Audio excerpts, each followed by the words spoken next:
Hallo und herzlich willkommen zurück beim Unsafe Release, eure Schweizer Formel 1 Podcast mit euren Hosts Kasel und Schubs. Die heutige Episode ist frisch aus dem Livestream. Es ist die erste Race Review vom Jahr. Wir sind wieder back. Das Mal reden wir logischerweise über Saudi-Arabien und Bahrain sowie auch über Christian Horner und diverse weitere Themen. Ich wünsche euch ganz viel Vergnügen. Meine Damen und Herren, wir sind heute das Mal wieder live dabei aus dem Livestream. Das heisst, ein paar werden die Episode hier noch schon vorher gesehen haben. Falls nicht, geht nächstes Mal auf Kasel.ch auf Twitch mitschauen. Wir reden über den Start der Saison. Ich mache jetzt mal etwas ganz anderes, wie wir sonst auch bei dem Podcast starten. Und zwar gehe ich jetzt das erste Mal direkt das Resultat anschauen, also Driver Standings. Und wenn wir hier schauen, also wir haben mal zuerst Non-Point-Scorers vom Alex Albon ab. Zhou Guanyu, Kevin Magnussen, Daniel Ricciardo, Esteban Ocon, Yuki Tsunoda, Logan Sargent, Valtteri Bottas und Pierre Gasly. Die haben alle keine Punkte geholt. Note, wir haben jetzt schon bereits nach 2 Rennen 21 Fahrer in dieser Saison, nicht 20. Fährt nämlich genau wegen dem schon relativ gleich mal an. 1 Punkt Lance Stroll, Nico Hülkenberg, 6 Punkte Oliver Bearman, Chapeau. Nachher geht es drauf, Lewis Hamilton mit 8, Lando Norris mit 12, Fernando Alonso mit 12, Carlos Sainz mit 15, Oscar Piastri mit 16, George Russell mit 18 und der Charles Leclerc mit 28. Und jetzt habt ihr fest, Sergio Perez bereits schon mit 36 Punkten, Max Verstappen bereits schon mit 51 Punkten. Ich wollte das genau wegen dem so starten. Der Punkteunterschied, den wir jetzt schon haben, nach 2 Rennen, ist einfach absolut krank. Und obwohl die Rennen nicht wirklich sehr spannend war, hat man eigentlich ganz klar gesehen, wie die Saison gestartet hat. Und nämlich eigentlich genauso, wie die letzte aufgehört hat. Wir haben Red Bull zuvorderst vorne rumgurken. Und danach gibt es Ferrari, der so ein bisschen dran scheint, macht, etwas dagegen zu machen. Und alle anderen Teams gurken einfach hinten nach. Also schon mal grosse Summary von mir. Für mich hat jetzt weder der Bahrain Grand Prix noch Saudi-Arabien viel Spannendes eigentlich mitgebracht. Oder super spannend gewesen, als Rennen selber zu schauen. Aber ja, wir sind jetzt eigentlich wieder gleich wie letztes Jahr. Das ist so ein bisschen mein Fazit von diesen 2 Rennen schon mal zuerst vorweg. Was sagst du so? Ich fange jetzt mal einfach beim Bahrain Grand Prix an. Was sagst du so über den Bahrain Grand Prix? Also, das Rennen an sich war ja wirklich nicht so spektakulär gewesen. Das ist schon so. Also, ich glaube, das Spannendste war wirklich das mit dem Sainz und dem Leclerc, das Battle, wobei der der Leclerc halt einfach, was habe ich gesagt? Ich meine, der Leclerc hat den Struggle gehabt. Jetzt gab es 2 Mal Sainz gesagt hintereinander. Scheiße. Ja, also ich meine, der Leclerc, der hat ein bisschen den Struggle gehabt mit seinem Auto, mit den Bremsen, beziehungsweise es hat ja nicht gleichmäßig gebremst, sondern irgendwie auf einer Seite mehr als auf der anderen. Und das ist schon recht unangenehm, das stelle ich mir nicht so geil vor. Dementsprechend war er auch eine leichte Beute für den Sainz. Er hat es anscheinend zwar auch gehabt, aber nicht so schlimm, hat es geheißen. Aber man kann das im Nachhinein relativ schnell mal so behaupten. Ob es wirklich so war, weiss man natürlich nicht. Ich glaube, das Spannendste war halt einfach wieder so Training und Qualifying in Bahrain, weil im Training hat man ja eigentlich nie einen Verstappen zuvorderst vorne gesehen. Ist immer ein bisschen hinten nachgefahren von der Zeit her. Und dann nachher im Qualifying ist er dann abgegangen. Man muss aber an dieser Stelle sagen, dass die schnellste Zeit am ganzen Wochenende vom Leclerc gefahren wurde, ist im Q2. Er hat es aber im Q3 so vergeben gehabt, dass er nachher nicht mehr an die Zeit hergekommen ist. Also rein theoretisch hätte er Pole gemacht von der Zeit her. Und das ist schon noch recht bitter. Also heisst eigentlich vom Speed her wäre eigentlich Ferrari vielleicht rum gewesen, aber Rennpace-technisch ist natürlich wieder etwas anderes. Da kommt man halt nicht an Red Bull her. Allerdings muss man auch wieder hier an dieser Stelle sagen, dass Bahrain schon seit Jahren eigentlich Red Bull sehr, sehr gut liegt. Also die haben eigentlich auf dieser Strecke nie so viele Probleme, jetzt abgesehen vom 22. Aber dort ist weniger die Strecke schuld, sondern hat auch das Auto das Problem gewesen. Aber Ja, sonst ist es eigentlich, muss ich sagen, nicht so interessant gewesen, das Rennen an sich. Also, sagen wir, die Vorfreude auf die neue Saison war grösser gewesen, da man halt wirklich das Gefühl hatte, so, ja, es sieht so aus, als könnte jetzt da wirklich Ferrari Red Bull challengen und auch bei Mercedes hat man lange gemeint, also ja, vielleicht sind die einfach wirklich nur oder beziehungsweise einfach lang Drosselung drin gehabt und fahren gar nicht so schnell. Oder extra nicht so schnell. Und ja, sie sind dann wirklich nicht schnell gefahren, muss man an dieser Stelle sagen. Also Mercedes wirklich sehr, sehr bitter. Ich glaube, die haben alle auch ein bisschen weiter oben gesehen. Und ich weiß gar nicht, McLaren, ja, sind glaube ich auch ein bisschen dort gewesen, aber man hat sie glaube ich auch ein bisschen weiter vorne erwartet. Also habe ich so das Gefühl. Also es sind nicht ganz dort gewesen, wie erwartet. Aber ja, ich weiß halt nicht. Sonst ist das wirklich nicht passiert. Oder jetzt können wir gerade mal so in den Chat reinhauen. Was ist noch passiert? Etwas Spezielles Also, in Bahrain? wenn der Bahrain Grand Prix selber, ich habe jetzt die ganze Zeit am Versuchen zurückdenken und ich habe einfach wirklich nichts. Das Einzige, was mir ein bisschen in den Sinn kommt, ist, ja, Sergio Perez hat nicht so gut qualified und hat sich dann zurückgekämpft. Ja, sonst ist halt wirklich effektiv nicht viel gewesen. Nein, also es ist ja kein DNF zum Saisonauftakt. Ist noch nie passiert bis 2024. Ja, wow. Fun Fact. Also es ist wirklich, ich glaube, der Bahrain Grand Prix war mehr einfach nur ein Testament gewesen für das, was wir so ein bisschen, ja, von den Tests schon gedacht haben. Man hat gesehen, wie die Autos sich entwickelt haben. Wir haben gesehen, dass Red Bull schon wieder einen Schritt vorwärts macht. Und ich finde es eigentlich krass, also wenn ich alle Seasons eigentlich so ein bisschen vergleiche, wo ich jetzt voll aktiv am Mitschauen bin, ist, glaube ich, dieses Jahr am wenigsten Veränderung passiert. Mit Ausnahme, dass eigentlich Alpine hinterst hinten ist die Rollenverteilung, die Reihenfolge, wo die Autos sind ungefähr, einfach wirklich noch fast gleich.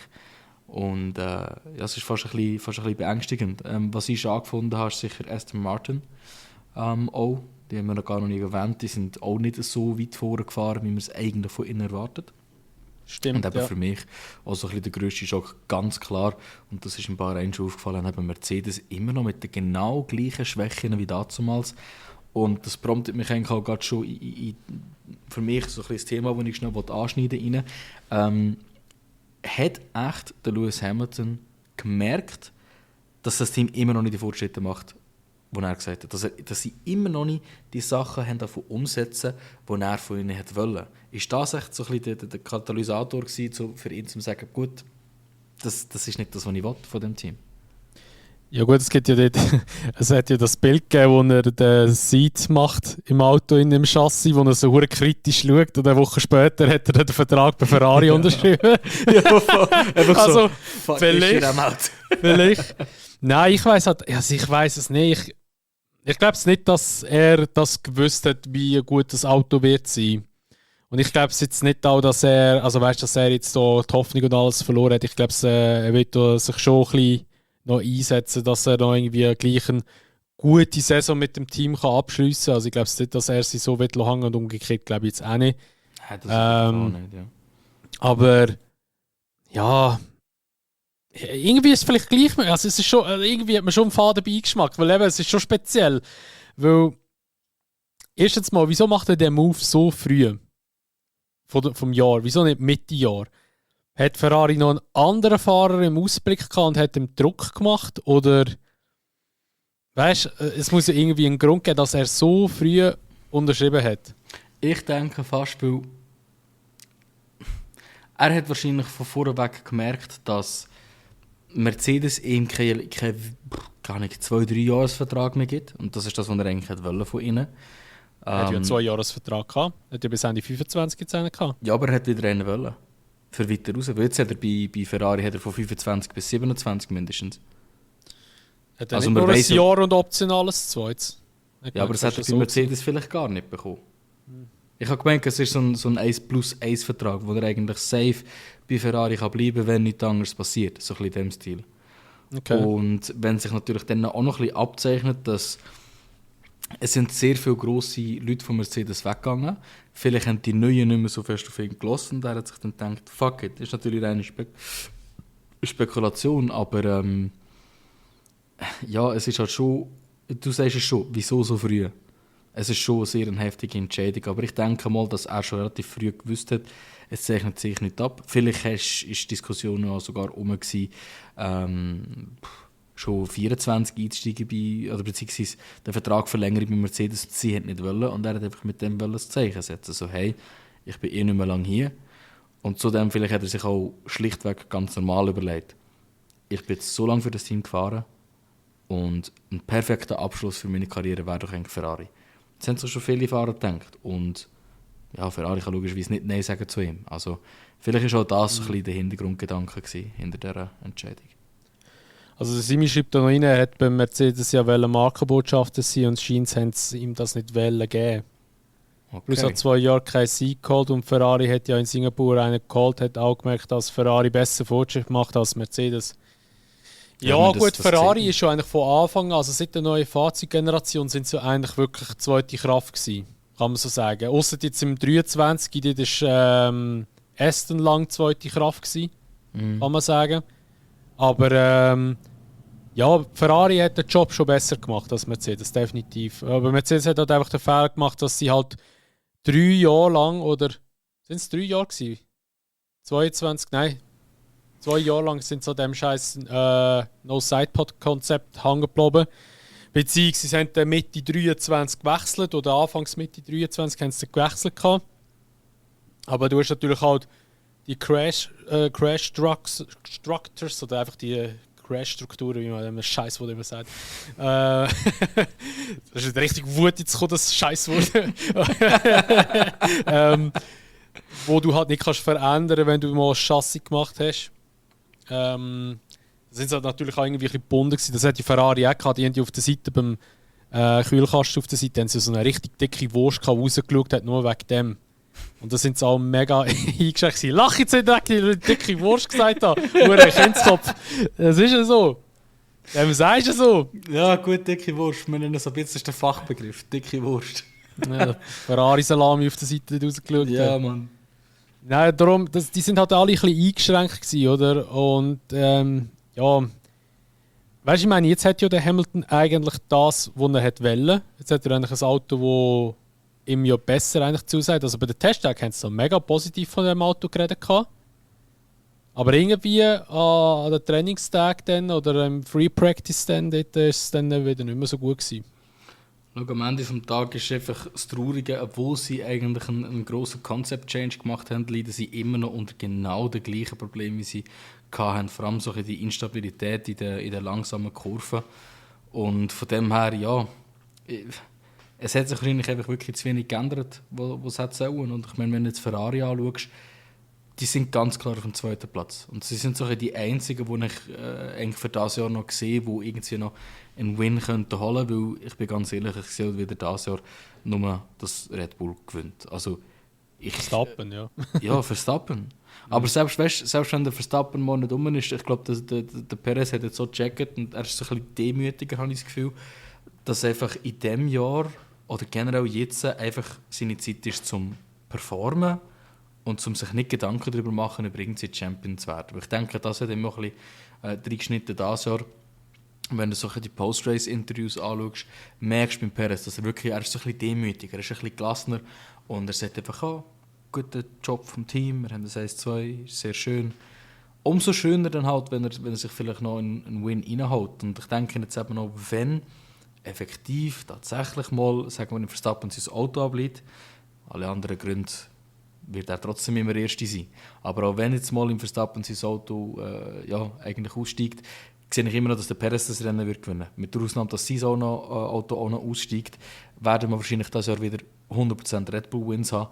Und vielleicht, wenn es gut kommt, ein einziger Win. Und dann, muss ich auch wieder sagen, wird es wahrscheinlich wieder im Ferrari sein. Also, es wird einfach in meinen Augen, glaube ich, ziemlich ein Repeat. Ausser die ganzen Updates, die jetzt so April oder Anfang Mai dann noch kommen, dass die vielleicht noch etwas umreißen. Aber ich sehe jetzt nicht, dass nochmal McLaren nochmal so einen Sprung macht wie letztes Jahr oder so. Also, I don't know. Ja, also die meisten Updates kommen ja eigentlich immer so auf die ersten Europa-Rennen. Ist in der Regel eigentlich immer so. Ja, ist gut möglich. Ist wirklich gut möglich. Ich finde es halt einfach schade. Ich glaube, jeder findet es schade. Aber man muss halt einfach gleich immer wieder sagen, Red Bull hat wieder den besten Job gemacht. Beziehungsweise Adrian Newey hat den besten Job gemacht. Also kannst du nicht anders sagen. Weil ich glaube, der Ferrari hätte schon mehr Dampf vom Motor her als jetzt der Honda, würde ich es mal so behaupten. Weil ich glaube, so der Straightline Speed ist schon recht krass. Also weißt du, vom Motorleistung her. Von welchem jetzt? Ich bin gerade am Chat lesen gesehen. Vom Honda oder vom Ferrari? Nein, vom Ferrari. Ich weiß nicht. Der Kurvenspeed ist halt einfach krank beim Red Bull. Es ist generell auch beim Rausbeschleunigen ist halt schon das Ding. Oder? Sie kommen schon schneller eigentlich raus. Und wenn du halt schneller aus der Kurve rauskommst und schneller auf dem Topspeed bist du auch länger auf dem Topspeed und bist wegen dem. Ja, die Aussage, die da können vom Will kommen, jetzt in Netflix hin. Ja, nein, aber es ist ja so, wenn du schneller beschleunigst, bist du länger auf dem Topspeed. Und wenn du länger auf dem Topspeed bist du schneller durch die Straight durch. Also deutlich schneller, oder? Ja, ist schon so, ja. Und das ist eigentlich so ein Grundding. Und ich glaube, es ist einfach eine perfekte Zusammenkunft von denen, wo Red Bull eigentlich lang von Renault hat wollen, wie sie den Motor aufbauen. Honda hat es ihnen können liefern und der Adrian Newey hat jetzt volle Freiheit, wie das er designt. Und er hat genau das, was er braucht. Und man merkt einfach so ein bisschen, also ich habe das Gefühl, die letzten paar Jahre vor den neuen Regulations haben so ein bisschen auf das aufgebaut. Und ja, jetzt merkt man einfach, was passiert, wenn Motorenseite und Engine-Seite genau zusammenarbeiten, perfekt zusammenarbeiten. Das hat man bei Mercedes schon gesehen und das ist einfach schon immer, würde ich jetzt sagen, eigentlich the way to go gewesen. Du kannst noch so gute Aero haben oder noch so einen guten Motor, du kommst nie zusammen, wenn nicht beides perfekt zusammenspielt. Und wegen dem habe ich auch das Gefühl, sind andere Teams so schlecht dabei. Umso heftiger aber dementsprechend, dass es anders ein Team, wo auch Factory-Team ist, nämlich Alpine, trotzdem so schlecht ist. Mhm. Das ist, ich denke, so das nächste Thema, das wir anschneiden können. Hast du so initiale Worte dazu? Ja, also ich finde es aber krass, das ist eigentlich recht gut jetzt gesagt, weil man muss wirklich Red Bull lassen, beziehungsweise Christian Horner hauptsächlich, oder einfach auch bei Red Bull ein bisschen in der oberen Etage, dass die einen guten Riecher hatten und weggegangen sind von Renault, weil imagine, die würden jetzt immer noch mit den Renault-Motoren fahren. Die würden hinten nachfahren wie Hölle. Das sind ja wie viel? 30 PS oder so etwas, wo sie ja Differenz sind oder so bei diesem Rahmen. Boah, ich glaube noch mehr im Fall. Oder so, noch mehr. Also es ist schon bitter. Es ist wirklich bitter und von dem her ist Honda wirklich eigentlich die beste Entscheidung gewesen, die sie machen können, dass sie zu denen gegangen sind oder Motoren von ihnen bezogen haben. Allerdings muss man einfach an dieser Stelle sagen, also jetzt möchte ich nochmal kurz auskapseln von Dings, von Alpine, kommen wir nachher darauf wieder zurück. Anscheinend sind sie für die neuen Motoren sieht es nicht so rosig aus bei Red Bull. Also da, wo man hört, intern, haben sie recht viel Struggle mit der Motorentwicklung. Mal schauen, ob sie das in den Griff bekommen für bis auf 2026. Aber ja, mal schauen. Plötzlich fällt der 2026 wieder nach. Aber kommen wir zurück zu Alpine. Alpine ist bitter. Alpine ist wirklich sehr, sehr bitter, dass die als Werksteam mit eigentlich so viel finanziellen Mitteln hinten nachfahren und einfach ein zu schweres Auto gemacht haben, eine scheiß Aerodynamik drauf haben und einen scheiß Motor hinten haben. Und beide Fahrer, der Gasly und der Ocon, haben einen Vertrag, der Ende Jahr ausläuft. Und ich bin mir ziemlich sicher, dass die nicht eine Vertragsverlängerung an oberster Priorität haben oder an oberster Stelle haben. Ich gehe eher davon aus, dass die eher schauen, dass sie vielleicht irgendwo bei einem anderen Team unterkommen und weggehen von Alpine. Weil wir haben es ja bei uns in der Prediction drin, oder nein, im Bingo drin, mit Alpine Downfall, oder dass eigentlich Alpine komplett zerbricht und voneinander geht und weiss ich was alles sich auflöst. Ich glaube es wirklich, also wir haben, by the way, keinen einzigen Bingo-Tipp können bis jetzt abhökeln von Bahrain und Saudi-Arabien, aber ich glaube, das könnte sogar der erste sein, dass Alpine aufgeht. Weil, ich meine, die haben jetzt so viel Geld noch von Sportlern bekommen, die ja Anteil und Schauspieler, die Anteil gekauft haben am Rennstall. Ich glaube, es sind, ich weiß es gar nicht mehr, sind es jetzt 40 bis zu 40% gesamthaft, die sie verkauft haben, irgendwie so etwas. Ich weiß es nicht mehr ganz genau. Und die sehen jetzt einfach, wie das Team nicht performt. Bitter.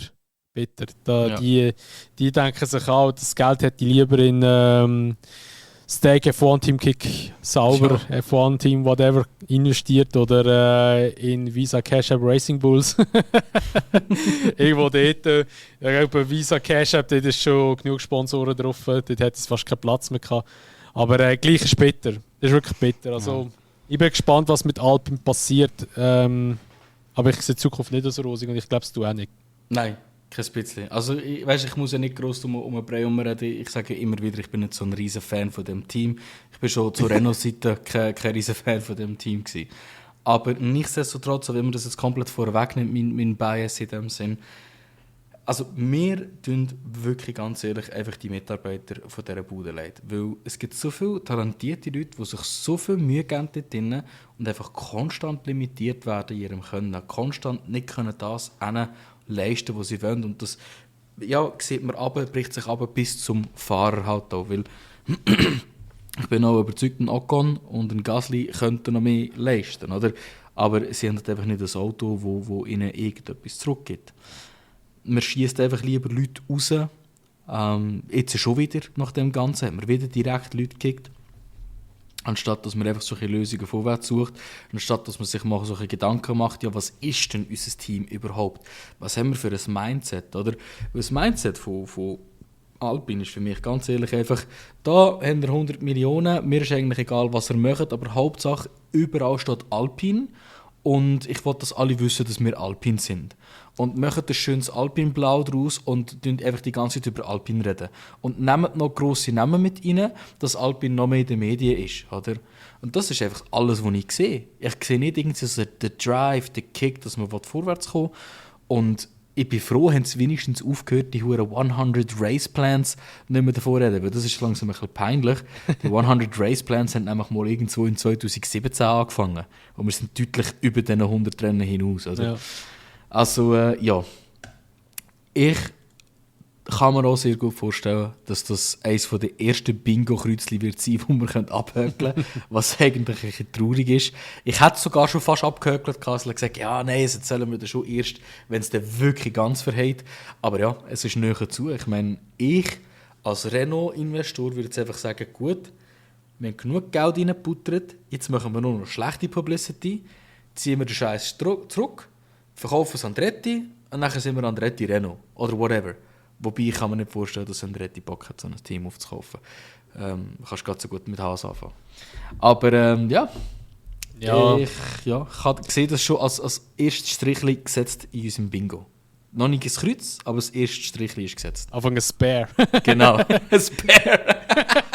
Spare!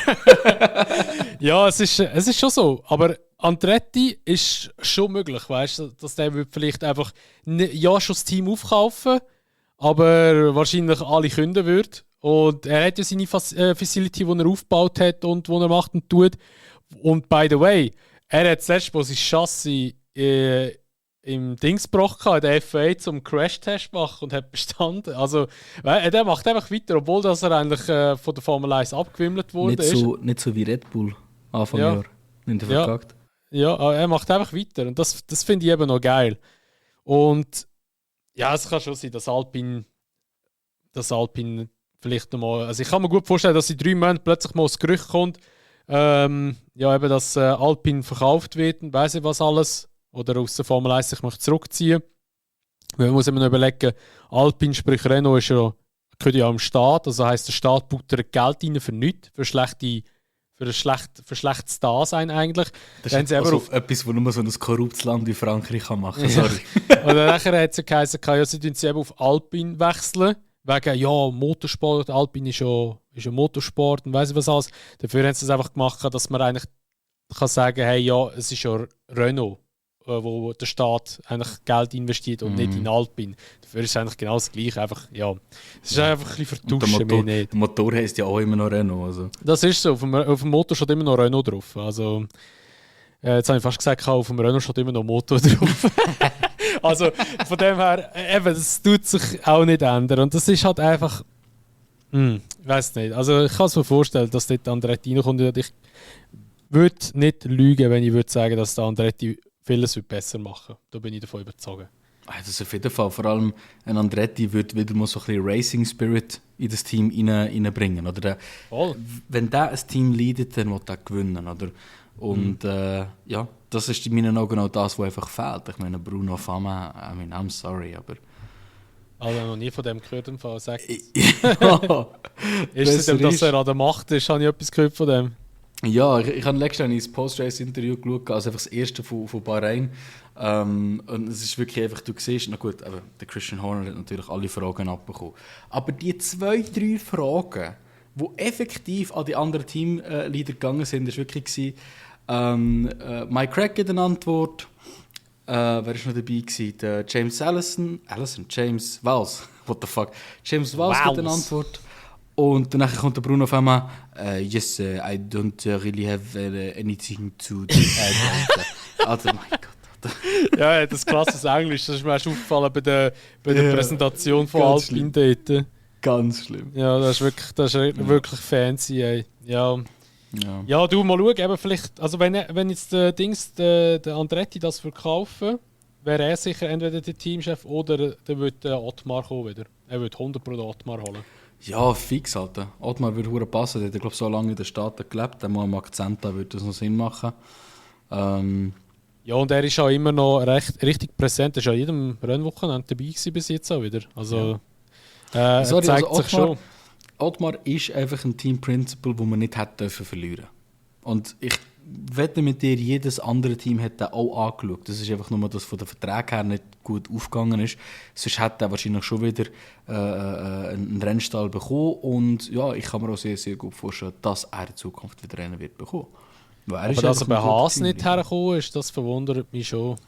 Ja, Haas will nicht noch mehr Geld ausgeben. Die müssen das Geld am richtigen Ort ausgeben und dann halt 3 Jahre nehmen, ist viel günstiger als alles andere. Punkt. Ja, stimmt. Plus, schon.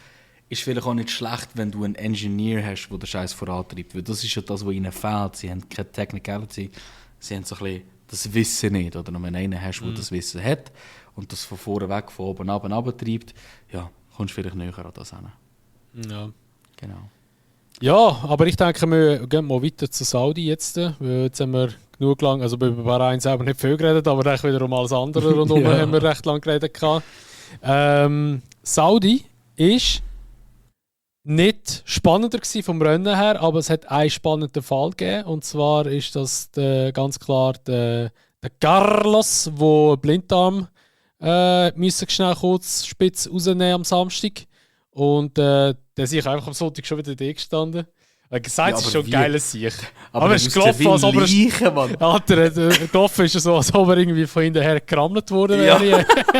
Er hat so einen Blick, so, wo du einfach so gerade ausschaust, einfach so tot. So. Wahrscheinlich war der hure in Pain gewesen, Mann. Ja, der hat so viel Medizintus gehabt, man, so viel wie nie wahrscheinlich letzte Woche. Also da war abartig, wie der ausgesehen hat. Aber gleich... Dicke Props sind, dass er schon wieder dann am Sonntag da gestanden ist. Ich meine, bei einem Team, das ihn rausgeschmissen hat, er könnte sich gerade so denken, so, fuck it, Alter, chillst jetzt im Krankenhaus ein bisschen. Und, aber er ist gleich wieder da gestanden und eben der Ollie Berman ist dann nachher zum Zug gekommen.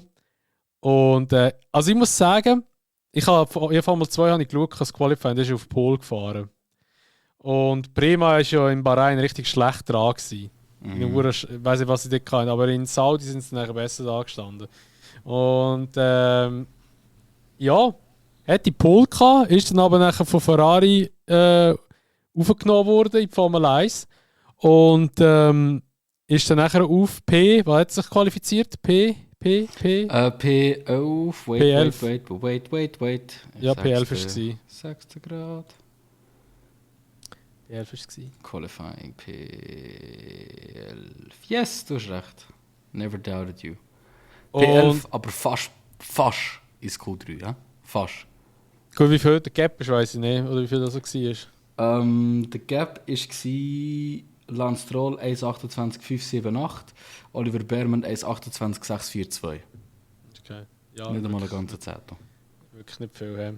Also er hat wirklich einen guten Job gemacht für da, dass er eigentlich so ein FP3 hat noch und also eine Trainingssession und dann nachher gerade ins Qualifying hat müssen und dann noch für eine Strecke, die wirklich sehr anspruchsvoll ist.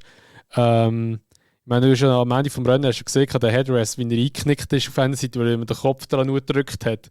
Und das ist schon krass. Er hat ja, glaube ich, auch gesagt, in der Formel 2 bringst du das Auto an die Grenze und in der Formel 1 bringt dich das Auto an die Grenze.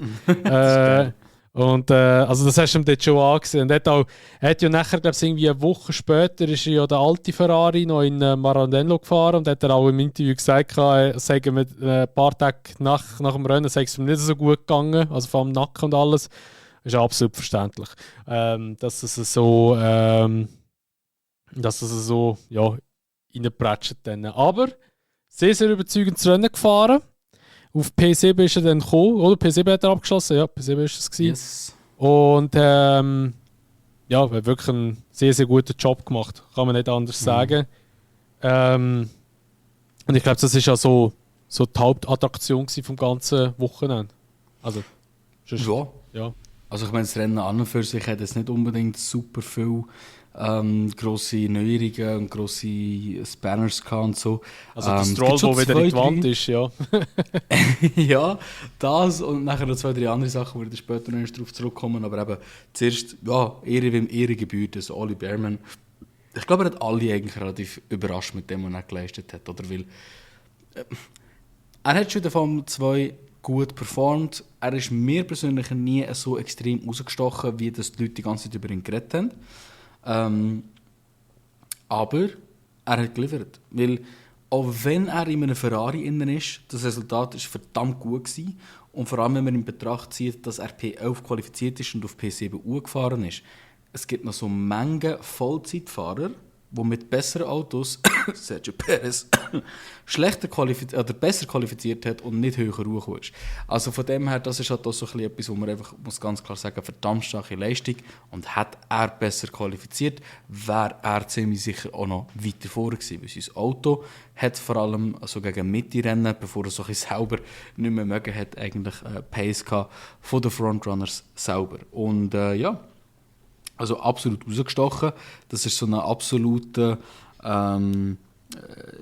Nick de Vries, Liam Lawson-esque Drive gewesen. Also wirklich schnell eingesprungen und einfach aufgefallen. So, dass man kann sagen kann, er wird definitiv einfach einen Sitz haben. Also nächstes Jahr wird er mit dabei sein. Sehr einen guten Ersatz gegen einen Sergeant, der wird rausgehen. Da sind wir uns, glaube ich, alle ziemlich schon einig. Also ich glaube eher, dass er bei Haas wird landen, nicht bei Williams. Nein, ich sage auch nicht, dass er zu Williams geht, aber irgendjemand wird den Platz verlieren. So. Ich denke, da gibt es ein bisschen eine Umschieberei. Ja, hoffentlich. Wahrscheinlich schon, ja. Ist ein bisschen frech, wenn man es so sagt, aber hoffentlich. Ja, also... Also ich finde schon auch, dass es eben auffallend ist, aber eben, du hast jetzt eben gerade gesagt, eben Nick de Vries. Es ist halt einfach, es ist so mit Vorsicht zu genießen. Ich glaube, eben Nick de Vries ist so ein Paradebeispiel. Fährt der Williams, ich glaube, auch Albon, auch mit Blinddarmentzündung ist es sogar. Genau das Gleiche. Ja. Auch, glaube ich, ein Training gefahren. Es war wirklich genau das gleiche Ding. Ich weiß nicht, ob er alle Training gefahren ist oder M1 ist er, glaube ich, sicher gefahren. Und dann nachher fetzt er dort und fährt dann noch so ein gutes Rennen, halt Punkte.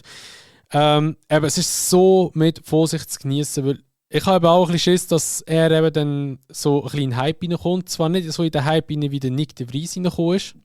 Gut, beim Nick de Vries muss man halt einfach auch noch sagen, er war kein Rookie mehr in dem Sinn, weil also er war schon Rookie in der Formel 1 Season, aber er hat schon Championship geholt in der Formel 1, aber er hat dort ein Championship geholt und hat ja schon auch ein bisschen Erfahrung gehabt im Motorsport und ist ja auch mit 28 erst reingekommen, also dem her ist er nicht mehr so jung, aber der Oli eigentlich schon. Ja, ich glaube schon also, auch, dass er einen Sitz wird bekommen nächstes Jahr. Bei Haas sehe ich ihn. Und dass dort wahrscheinlich dann einfach der Magnussen wird rausfliegen, weil der Magnussen hat einfach, ja, jetzt die ersten 2 Rennen nicht so wahnsinnig überzogen, wobei man muss sagen, Haas an sich, als Team, hat überzogen. Magnussen hat einfach in Saudi-Arabien überzogen, weil er einfach ein verdammter Lokführer ist und einfach alle defended hat wie Hölle. Und auch Zeitstrafen bekommen hat wie Hölle wegen dem. Aber sonst ist er ja wirklich, ja, so für die Performance her ist er letztes Jahr nicht so stark gewesen. Und jetzt, ja, mal schauen, wie sich das noch weiterentwickelt. Aber der Haas an sich ist Rennpace-technisch, also der Issue, den sie letztes Jahr hatten, haben sie sich enorm verbessert. Also Haas ist ja dort wirklich eigentlich um die Punkte herum gefahren. Also dank Magnussen auch in die Punkte gekommen, die Hülkenberg. Aber ich glaube, wenn sie hoffentlich weiterentwickeln, können es doch vielleicht 1-2 Mal regelmäßiger oder vielleicht 1-2 Mal mehr um die Punkte fahren. Also könnte ich mir vorstellen. Ich denke, generell, es ist so ein bisschen der Haas. Haas als Team wäre eigentlich ein hure gutes Team für Rookies. Also ich sage jetzt nicht das Team selber, sondern einfach die Positionierung vom Team und wie das Team eigentlich aufgestrickt ist. Es wäre eigentlich perfekt, um eben so Fahrer wie ein Oli Bearman fördern. Und ich sehe auch schon, dass er dort dann einfach am besten noch reinpasst. Aber nochmal zum ganz kurz auf seine Leistung zu kommen. Also ich bin nochmal schnell nachchecken. Die letzte Meisterschaft, die er gewonnen hat, ist die italienische Formel 4 Meisterschaft. Formel 3 ist er Platz 3 geworden. Nachher war er noch Formel Asian und British Championship so dabei gewesen. Also einfach, wenn man so schnell ein bisschen vergleicht zu anderen Fahrern, die sie Formel 1 geschafft haben, er hat nicht so viele Championships gewonnen besitzen. Und wegen dem eigentlich finde ich es ja, eigentlich schon krank, dass er das geleistet hat. Aber ja, ich bin immer noch ein bisschen stutzig so ein bisschen generell über seine Leistung. Aber wenn er sie Formel 1 schafft, dann definitiv mit Haas. Das ist jetzt nicht diskutieren. Ja, aber eben, es ist halt schon so, dass halt, du kannst halt Formel 1 wie mit anderen Sport, also mit anderen Serien vergleichen. Ich meine eben, Nein. Ich meine, schau, das Beispiel ist ja auch der Kimi Antonelli, der hat ja so gerissen gehabt, ist in die Formel 2 gekommen. Bahrain hat er jetzt, sagen wir, ist Prima geschult und nachher ist er Qualifikation in Saudi-Arabien 6. geblieben und dann nachher auch wieder 6. geworden. Also er war immer 6. eigentlich in diesem Stil. Ja, ich komme da rein. Bumm. Ich vergleiche es hauptsächlich mit anderen Fahrern. Also nicht mit, ich vergleiche Formel 4 mit Formel 1. Er hat dann den Championship gewonnen. Sondern ich vergleiche mit anderen Fahrern, die zum Beispiel Charles Leclerc, der Formel 3 gewonnen hat, Formel 2 gewonnen hat, Formel 4 gewonnen hat. Andere, die immer wieder hochkommen. Gleich wie Kimi Antonelli, der bis jetzt alles gewonnen hat. Und beim Antonelli, ich muss ihn einfach noch ein bisschen in Schutz nehmen. Der ist von der Formel 3 ist gar nicht gewesen. Er ist von der Formel 4 Championship direkt in die Formel 2 Championship angekommen, was ein riesen Kump ist. Er ist in einem Team, das das Auto noch nicht ganz verstanden hat, falls er es nicht mitbekommen hat. Formel 2 hat für 24. Saison ein neues Auto, das ein bisschen ähnlicher funktioniert wie die Formel 1 Autos. Hey, was ist los heute? Und beim Antonelli war es so gewesen, ich weiss nicht, du hast das Rennen wahrscheinlich dementsprechend nicht geschaut, wenn du siehst 6. und 6. Er ist am Anfang sehr weit zurückgeht. Okay, selber verschuldet, dass er zurückgeht ist. Er ist irgendwie von P6 auf P11 oder so runtergefallen, weil er den Start verkackt hat. Aber er hat sich wieder zu P6 zurückgekämpft. Vor allem ist in Turn 1 ein bisschen agil reingekommen oder ein bisschen sportlich reingekommen. Das auch sicher, ja. Also ich glaube, er muss sich einfach wirklich noch sehr gross oder sehr fest eigentlich an das Auto und an die Rennserie dran gewöhnen. Aber ich halte ihn immer noch für ein grosses Talent. Ich habe wirklich das Gefühl, der ist Oscar Piastri-Level mindestens und wir werden noch einiges sehen von ihm dieses Jahr. Bin ich überzeugt. Ja, weißt du, dass er sicher ein Ausnahmetalent ist, das glaube ich schon auch. Aber weißt, er hat schon verdammt grossen Hype bekommen, weil er in die Formel 2 gerade direkt reingekommen ist. Und jetzt ist es halt doch ein bisschen, ja, mal gewesen. Also klar, man hat nicht damit gerechnet, dass er gerade einen Win holt oder so beim ersten Rennen. Das wäre, wenn er das geschafft hätte, wäre es krass gewesen. Aber man hätte schon gedacht, dass er doch ein paar Plätze weiter vorne würde fahren. Aber es kann natürlich immer noch kommen. Aber er muss sich natürlich auch noch zuerst daran gewöhnen, das Fahrzeug. Ich meine, er ist ja noch eben Formel 3 Testfahrt gefahren, irgendwie im Chef, und hat ja dann eine Zeit rausgeholt, die eine Sekunde schneller war gegenüber den anderen, die gefahren sind. Und er ist noch nie in dem Auto reingehockt. Also da ist schon irgendetwas rum. Also es ist nicht so, als wäre nichts rum, der kann das schon. Aber ja, eben, sei mal dahingestellt und eben zu der Formel 1 raufgekommen oder mit in der Formel 1 fahren ist halt eben dann nochmal etwas anderes. Ich meine, wen wollen wir da nehmen? Latifi, nein, also weißt du zum Beispiel. Also ich würde, sagen wir Daniel Kvyat beispielsweise, weil der hat ja auch in der Junior Series gut performt, kommt du, nachher war nicht mehr viel rum gewesen. Ja, das ist so.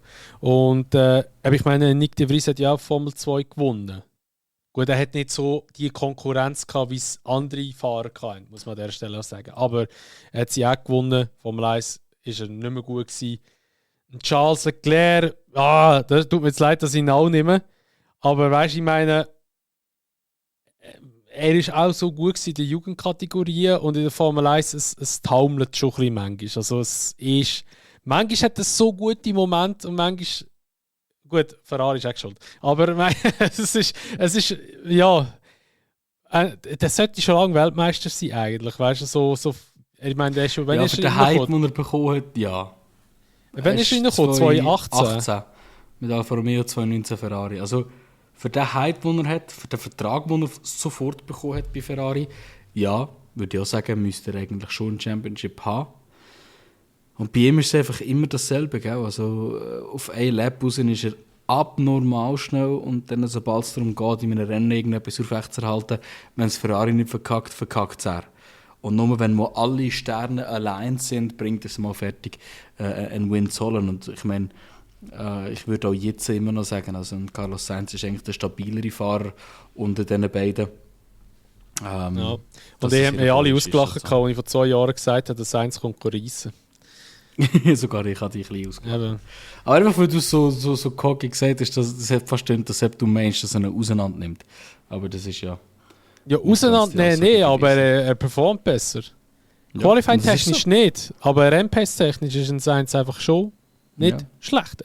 Und er ist Punkte. Ja, und er ist in dem ganzen Driver-Market momentan ist er wahrscheinlich das heisseste Eisen, kann man wirklich so sagen. Also, ja, ich würde sagen, er löst sicher so ein bisschen die zweite Lawine aus, weil wo er hingeht, entscheidet schlussendlich, was im Umkehrschluss sonst noch passiert. Und also der wird mindestens einer der gefragtesten, wenn nicht sogar der gefragteste Fahrer sein, wenn du die anderen Teams anschaust.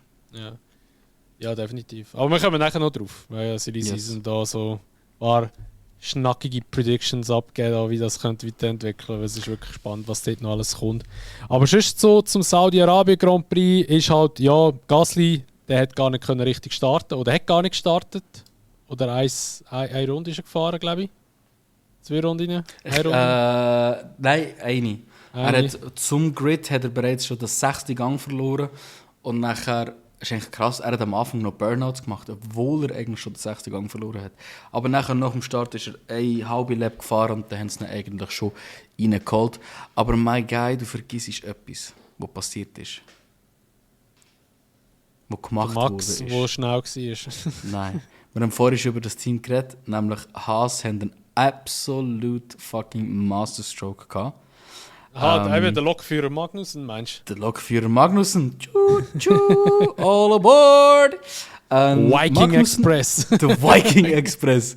Der Viking Express hat sich satte 20 Sekunden Penalties reingehaut und hat sich gedacht, ich halte jetzt einfach mal das ganze Feld auf. Ocon hat schon Augen gemacht. So. Ocon hat riesen Augen gemacht von seinem P10er Schinden. Auf jeden Fall, nein, Spaß beiseite. Man kann sagen, was man will. Zum Beispiel der Move beim Yuki, okay. Ich muss sagen, beim Albon sehe ich es schon fast als Racing-Incident, weil es ist halt einfach auch ein verdammt hoher Schießcorner, der zum E-Corner-Entry schnell so reinsticht. Ich frage mich sowieso, wieso dass sie dort nicht einfach die ganze Breite offen lassen. Der hat schon mehr Racing und da passiert eben nicht so scheiße, wie wir jetzt hier hatten. Also die erste Penalty finde ich noch so ein bisschen meh. Die zweite hat er schon ein bisschen verdient. Aber abgesehen von dem Overtake am Yuki Tsunoda, wo er nachher over the line war, muss ich sagen, hat er defense-technisch eine absolut kranke Leistung angebracht. Und auch wenn wir vielleicht nicht immer so gut von ihm reden, ich finde, er hat ein verdammt gutes Rennen gemacht, wo schlussendlich halt nachher seinem Team auch den ersten Punkt eigentlich erlaubt hat. Und alle, die behauptet haben, Magnussen und Hülkenberg, das kann nicht funktionieren, das ist der Beweis gewesen, dass die beiden halt doch zusammen mit ihrer Erfahrung eigentlich die richtige Entscheidung sind für Haas. Weil, ja, also das ist teamtechnisch gewesen, eine absolute Meisterleistung gewesen. Und ja, von meiner Seite sicher mal Chapeau an die beiden. Ja, gut, es sind beide als Väter, haben beide eine andere Einstellung, das merkst du mega. Und ich finde es immer lustig, so wie ich es mitbekommen habe, sagen anscheinend die 2 Töchter der besten Kolleginnen. Schon? Oh je, ja. Das ist urherzig. Arsch, jetzt muss Hülkenberg immer an den Geburtstag gehen von Magnussen seiner Tochter und umgekehrt. Suck my balls, mate. Suck my balls, mate. Einfach so am Geburtstagstisch Alter von der Tochter. Again, most unsporting driver on the grid. Oh, ey, die Vorstellung, Mann. Wäre schon geil.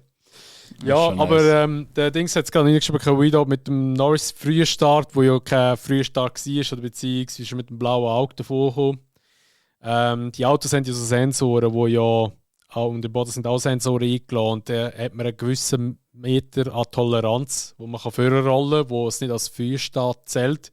Und anscheinend ist es noch in diesem Toleranzbereich, obwohl das es hure viel war. Darum ist es mit einem blauen Auge davor gekommen. Ich glaube, einfach dort müsste man halt wirklich mal ein anderes System finden oder halt einfach, ja, ich meine, die FI hat ja ein Zentrum in Genf eingerichtet, wo sie das auch gesehen hat und dass man halt jetzt, wenn man schon die Möglichkeiten hat, weil ich meine, dass mit diesen Sensoren, das haben sie vor weiss nicht wie viele Jahren eingeführt, dass man halt das jetzt einfach ersetzt und halt einfach ja, die in Genf das anschauen und dann sagt man halt einfach, das Auto darf nicht rollen. Oder vielleicht irgendwie nur ein paar Zentimeter und das kannst du immer noch mit den Sensoren ausmessen, wie viele Zentimeter das war. Also auch dann, ich finde, die Lösung ist noch viel einfacher. Sie haben eine Gridbox und du hast einfach in dieser Gridbox innen zu bleiben. Von mir aus move nochmal einen halben Millimeter in der Gridbox innen, aber er war deutlich über die Gridbox hinaus gewesen. Und okay, man kann nicht sagen, ja, aber er hat ja nochmal gestoppt, für ihn war es nicht so ein Vorteil gewesen. Hat er beim richtigen Lights-Out dann richtig reagiert, wäre er ja weiter vorne gewesen als die Box, dann ist es ja gleich ein kleiner Vorteil. Ja, also, für mich ist eigentlich ganz klar, du hast die Box, bleib in dieser Box und sonst ist es ein Penalty. Und andererseits kann man aber auch sagen, ja, hätten sie jetzt knallhart einen Penalty hingetan, das haben sie irgendwie im 2019 haben sie auch schon mal eine Diskussion gehabt, ich glaube beim Vettel, ich weiß es nicht mehr. Und jetzt haben sie es auch nicht gemacht. Wenn sie natürlich super schnell bei so Situationen direkt einen Penalty geben, dann hast du Leute, die einfach direkt abdüsen. Du hast bei der E-Rolle kommen einen Penalty über. Wenn du dann nicht gerade einen Drive-Thru-Penalty machst, ist jedem Fahrer Penalty egal. Also wieso soll nicht jeder einen Jumpstart machen, oder? Aber wenn es mich nicht täuscht, ist es ein Drive-Thru-Penalty, wenn ein Dings machst, oder nicht? Oder ist das nur vom Game her? Nein, aber es ist schon, glaube ich, Drive-Thru auch. Ist in meinen Augen der einzige appropriate measure. Ich finde, man hätte jetzt hier beim Norris halt wirklich einfach trotzdem können so 5 Sekunden drauf touchen, weil ja, schlussendlich ist er weiter vorne gewesen, als Gridbox erlaubt und hat in meinen Augen trotzdem technisch gesehen einen kleinen Vorteil gehabt. Ja, es ist schon so. Nein, also ich hätte einen Abstrafe, bin ich ganz ehrlich. Da mal eine Strafe reingewirkt. Aber du, der FIA weiss es wieder mal besser. Der FIA ist jetzt auch, glaube vor kurzem. Also hast du noch etwas zu Saudi-Arabien? So beide, weil switch ist gerade das Thema wieder. Ich wollte nur sagen, bist du sicher, dass FIA es besser weiss? Ich glaube, sie denken es immer besser oder glauben es immer besser. Gut. Ja, also eben der FIA weiss es ja eh besser und der FIA ist jetzt eben auch, oder ist jetzt angeblich eben eingeschaltet worden gegen den Christian Horner. Weil die gute Dame, die ja da suspendiert wurde, ist inzwischen von Red Bull, oder also eigentlich ist sie komplett wahrscheinlich rausgerührt worden. Die hat ja jetzt sich an die FIA gewendet und möchte jetzt, dass die FIA das Ganze nochmal anschaut und ja, irgendetwas macht. Gegen den Christian Horner, weil eben, also für die jetzt wirklich komplett hinter dem Mond leben, ich weiß nicht, ob wir das letzte Mal schon thematisiert haben. Der Christian Horner war horny und hat mit einer geschrieben auf WhatsApp alles. Ich weiß gar nicht, der Benny, also der Stift von mir in der Bude, hat mir sogar Google Drive geschickt mit Chatverläufen, also ich habe es durchgelesen. Es ist natürlich halt so, du weißt halt wirklich nicht, ist es ein echtes Original oder ist es einfach fake. Also du kannst wenn so etwas ist, man schnell gefaked und so. Und ja, also es ist jetzt nicht irgendwie so ja, es ist zwischendurch schon ein bisschen komisches Zeug geschrieben worden von Christian und so und er hat sie immer wieder treffen und weiss nicht was und so. Und hat auch gewisse Bilder wollen von ihr. Aber ja, also ich bin ganz ehrlich, ich hätte an Red Bull Stelle, das habe ich schon in einem TikTok gesagt, ich hätte an Red Bull Stelle hätte ich den Christian Horner suspendiert oder hätte ihn einfach einmal beurlaubt, einmal weggenommen vom Grid. Einfach halt, um ihn ein bisschen von den Medien wegzunehmen, weil du siehst eben, wie das in den Konferenzen aussieht bei den Medien und so. Der wird dort wirklich so an die Zielscheibe hergestellt und der wird nur auf ihn geschossen die ganze Zeit. Und um ihn mal ein bisschen da entlasten, wäre es besser gewesen, wenn sie ihn einfach weggenommen hätten. Und einfach halt das einfach intern klären und oder halt einfach halt, eben von mir Steph Weiss soll das klären, aber ihn halt einfach ein bisschen wegnehmen, weil es ist halt einfach mühsam. Es dreht sich jetzt momentan einfach alles um das und nicht mehr um den Sport. Und das Traurige ist ja, der Sport ist eigentlich so langweilig, dass das spannender ist, darum redet man ja über das. Ja. Es ist einfach mehr, so. Mehr oder mehr drüber, ja. Und das ist halt eben schon bitter. Und das wäre einfach so mein nett gemeinter Ratschlag an Red Bull. Also Red Bull, wenn ihr das seht, das nächste Mal, wenn wieder so etwas passiert, nehmt doch einfach die Person aus dem Team schnell raus, beurlauben. Kohle hat er eh genug, also verhungern tut der Christian sowieso nicht. Und dann erklärt das und wenn dann ein bisschen das bisschen Zeug oder ein bisschen Gras über die Sache gewachsen ist, dann kann man ihn wiederholen. Dann. Aber ich verstehe es natürlich schon, der Christian Horner, oder er hat viel fürs Team gemacht, er ist von Anfang an dabei und. Also da kann ich natürlich schon nachvollziehen, dass er auch gar nicht den Platz räumen will. Und ich glaube auch nicht, dass er wird die Stelle, sage ich jetzt mal, als Teamchef abgeben, sondern die muss ihm weggenommen werden. Außer hat er mal eigentlich keinen Bock mehr, aber das wird erst in ein paar Jahren der Fall sein, nehme ich mal an. Es ist halt einfach, ja, ich meine, wie es im Bahrain war, er ist dort mit seiner Frau gestanden, so separiert vom ganzen Team, hat schon ein bisschen komisch ausgesehen. Ich meine, das Team ist nicht bei ihm gestanden, sie sind dort, wo der Helmut war und so gestanden, also wirklich getrennt. Und es hat halt einfach alles ein bisschen ausgesehen. Und dann nachher in Saudi-Arabien ist ja das mit dem Helmut Marko noch gekommen, wo plötzlich hätte er rausgeschmissen werden. Da hat ja der Max nachher gesagt, wenn der Helmut nicht mehr ist, dann nachher fahre ich, oder möchte ich eigentlich weniger für Red Bull fahren und so. Und das zeigt auch die krasse Bindung oder wie viel das der Max vom Helmut haltet. Und da muss ich auch im Verstappen hoch anrechnen, dass er menschlich gesehen dort wirklich ein mega korrekter Sieg ist, weil eben, es gibt auch Fahrer, die sagen so, ja du, okay, ja, ihm viel zu verdanken, aber schlussendlich bin ich der performt. Aber bei Max ist es halt wirklich so, dass er viel ihm verdankt hat und er weiß es wirklich zu schätzen. Und ja, das rechne ich ihm wirklich sehr, sehr hoch an. Muss ihm wirklich lassen. Das ist mir gerade sympathisch geworden, der Kaif. Oh, schau, da schmunzelt der Apple-Fan in der Kamera rein. Habe ich gerade gesehen. Ja, logisch muss ich da schmunzeln. Wenn du mal etwas Gutes über Verstappen rauslässt. Das gibt es ja nicht. Das ist eigentlich auch Schaltjahr. Ja, also mach es Kreuzertelli. Und ja, ich weiß halt nicht, was ich noch dazu sagen soll. Ich glaube es einfach. Ich würde es gut finden. Natürlich auch schade, aber ich würde es gut finden, wenn der Christian Horner seinen Platz wieder räumen. Okay. Bin ich ganz ehrlich. Weil ich meine, der Adrian Newey wird ja jetzt seit kurzem mit Ferrari in Verbindung gebracht, dass dort ein Gespräch stattgefunden haben. Das wäre ein fetter Transfer, wenn der 2025 zu Ferrari überwechseln soll anscheinend.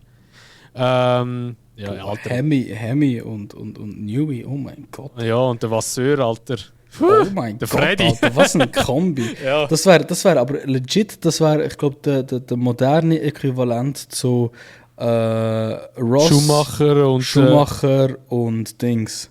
Ross und wie heißt Jean Todt. Jean Todt, ja. Das wäre das absolute moderne Äquivalent dazu. Ja. Also, wenn das wirklich so passiert, wäre krass. Und dann würde es Red Bull nicht mehr so gut gehen. Und ich habe predicted. Die Frage ist jetzt, was hast du predicted? Ich habe predicted, also bevor das mit dem Helmut bekannt gegeben wurde, ist, dass er bleibt, habe ich predicted, er wird rausgerührt, Max geht und Newey geht auch und der Christian bleibt alleine bei Red Bull. Stell dir vor, das wäre richtig dämlich. Schau, die Frage ist jetzt natürlich für mich an dich. Siehst du das nur so, weil es der Christian Horner ist und das Red Bull ist? Oder würdest du das auch so sehen, wenn es der Toto Wolff wäre? Nein, Spaß beiseite. Nein, wirklich. Also, nein, wenn der Toto da mit einer Mitarbeiterin von Mercedes da würde so Zeug schreiben, würde ich genau das Gleiche auch sagen. Im Fall. Absolut, nein. Also, weißt, da bin ich auch deiner Meinung. Aber etwas, was wir einfach ganz klar müssen sehen, und da habe ich jetzt auch vielleicht ein bisschen eine andere Ansicht als du. Und verstehe mich nicht falsch, es ist nicht, dass ich irgendjemanden verteidige, im Gegenteil. Es geht mir mehr darum, Agenten außerhalb von Red Bull Racing, außerhalb von Red Bull selber, haben den ganzen Fall überprüft und auf keiner Linie ihn als schuldig können sprechen. Nicht nur das, und da finde ich, müssen wir vielleicht jetzt auch ein bisschen vorsichtig sein mit dem, was wir sagen. Offiziell ist nie bekannt gegeben worden, für was er investigated wurde. Die Leaks, offiziell weiss niemand ganz recht. Ich finde es geil, wie du gerade deinen Fuß an der Wand am Anlehnen bist und ich mache genau das Gleiche. Nur bequem. Es ist sau bequem. Offiziell ist die ganze Investigation die ganze Zeit über immer extrem unter dem Teppich gewesen. Man hat nichts preisgeben lassen. Und es hat viel Gerüchte gegeben. Magic Card sagt es richtig. Viel Gerüchte heisst aber nicht immer gleich die Wahrheit. Und das ist für mich so ein bisschen schwierig an dem Ganzen. Stellen wir uns jetzt mal vor, der Christian Horner, weil ich habe auch mal zuerst Gerüchte gehört, dass es darum gegangen ist, dass er seine Mitarbeiter scheiße behandelt. Jetzt gehen wir mal davon aus, es ginge um das. Und der Christian Horner ist eine der einzigen Parteien, die auf die Schnurren hockt und ruhig ist und nichts sagt, weil die Investigation soll das selber handeln und jede Partei soll sich daran halten, nichts gegen rauszubringen. Und die Leute gerüchten die ganze Zeit über komplett andere Sachen. Stellen wir uns jetzt mal vor, und das sage ich jetzt wirklich nicht, um ihn in Schutz zu nehmen, aber er wird angeschwärzt über den ganzen Geschmäus. Es soll Sexismus sein, es soll Sexting und weiss auch nicht, was passiert sein. Und am Ende des Tages ist es überhaupt nicht um das gegangen. Das ist ja auch nicht so geil und nicht so fair für einen Christian Horner. Das Einzige, was für mich ein klares Indiz ist, dass anscheinend wirklich das Red Bull Camp untereinander nicht mehr so gut aufeinander lässt. Und dass sie untereinander ein bisschen Streit haben. Und dass man halt einen Jos Verstappen bei Mercedes sieht, gammeln. Also irgendetwas wird wohl nicht recht sein. Aber ich fände es wirklich schade, und ich glaube es nicht, bis ich es 100% weiss, und das mache ich mit allen so Sachen so. Ich fände es wirklich schade, wenn das jetzt so der Abschluss von all dem Grossartigen ist, was der Christian Horner so weiter geschaffen hat. Weil, wenn wir jetzt das mal vorweg nehmen, was der Mensch geschaffen hat, ist krank. Definitiv. Ist einfach schade, wenn das jetzt wirklich sein Abgang ist, oder? Weil er hätte eigentlich so einen Namen für sich machen können, aber wenn jetzt ein anderes Gericht kommt, das nochmal aufnimmt, das nochmal anschaut und sagt, what the fuck, das sind ja noch Facts, die wir gar nicht hatten. Christian Horner definitiv schuldig, er hat das und das gemacht, dann muss ich sagen, gut, ist wie es ist. Aber für mich ist es so ein bisschen, die Medien haben nur spekuliert bis dahin und wir haben keine knallharten Fakten. Das ist für mich so ein bisschen der Standpunkt, den wir haben. Wegen dem denke ich, muss man ein bisschen vorsichtig sein mit eben so Sachen wie, ja, er hat das und das in dieser Mitarbeiterin geschrieben. Man weiß es nicht. Man müssen ein bisschen, ich finde, den Respekt muss man ein bisschen davor haben. Ja, gut, eben, schlussendlich muss man einfach auch sagen, weißt, wo Rauch ist irgendwo das Feuer. Also, weißt du, die Gerüche kommen ja nicht einfach so aus dem Nichts aus. Eben, das ist Formel 1 immer so, das stimmt schon. Die Leaks von Bildern und Chatverläufen, eben da, wo ich ja auch gesehen habe, ob das wirklich stimmt, sei dahingestellt. Eben, als ich es gelesen habe, alles habe ich auch zurückgeschrieben, ja, die Frage ist halt, ob das wirklich auch echt ist. Weil eben, sie hat ihn als Kontaktnummer mit CH abgespeichert und du hast einfach ein Bild von ihm als Profilbild. Und einfach hat so den Chatverlauf und so. Und ja, eben, das könnte jeder einfach so schnell machen und zu schreiben und einfach sagen, hey, das ist er gewesen. Heutzutage mit ChatGPT kannst du perfekt ein Foto von ihm generieren lassen, was es gar nicht gibt. Also es ist auch das technisch gesehen. Ja, also es ist jetzt nicht irgendwie etwas gewesen, wo er irgendwie oben ohne oder so ist irgendetwas gewesen. Also es sind einfach nur so Bilder, wo er im Flüger hockt oder so ein Selfie macht von sich und so. So Zeug, weißt du. Also, und ja, also Es ist eine schwierige Situation. Es ist mega schwierig eben, und es ist schon so, eben, es sind so viele Gerüchte, es ist halt eben, du weißt nicht, was du sollst glauben. Jeder sagt ein bisschen etwas anderes, es ist schon so, aber eben, ich glaube schon, dass da irgendwo etwas Wahres dran ist. Also, wieso jetzt plötzlich, weißt du? Das ist auch wieder das. Erfolg haben. Am Schluss war es der Toto gewesen, Tortilla hat geschrieben. Tortilla. Aber weißt du, das ist sowieso das. Wäre das rausgekommen, wenn Red Bull nicht den Erfolg hat, den sie jetzt haben? Es wäre vielleicht rausgekommen, aber das Drama wäre nicht so gross gewesen. Nein, ich glaube, das Drama wäre immer gleich gross. Egal welcher Teamchef, egal wenn. Wenn um die Formel 1, wo dieser Weg einen grossen Aufruf macht für Gleichgerechtigkeit, für gleiche Chancen für alle, wenn so etwas rauskommt, ja, muss halt auch die Formel 1 reagieren. Aber das ist für mich auch noch so ein weiterer Punkt. FIA und Formel 1 an und für sich haben nicht gross Stellung dazu genommen besitzen. Ja, eben, jetzt wird ja die FIA nochmal eingeschaltet von ihr. Gut, es ist ja schon ein bisschen speziell, dass ja die Frau, eben, die ja das alles in den Weg geleitet hat, die ist jetzt plötzlich eben suspendiert worden, laut Red Bull, aber die ist safe, haben sie einfach rausgerührt. Also die wird nicht mehr bei Red Bull arbeiten. Ja, also wahrscheinlich, ich glaube, rausrühren darfst du eben, glaubst niemand, wenn gewisse Investigations sind. Ich glaube, das ist in jeder Bude so. Also ich glaube schon, dass es suspended ist, with pay, 100%.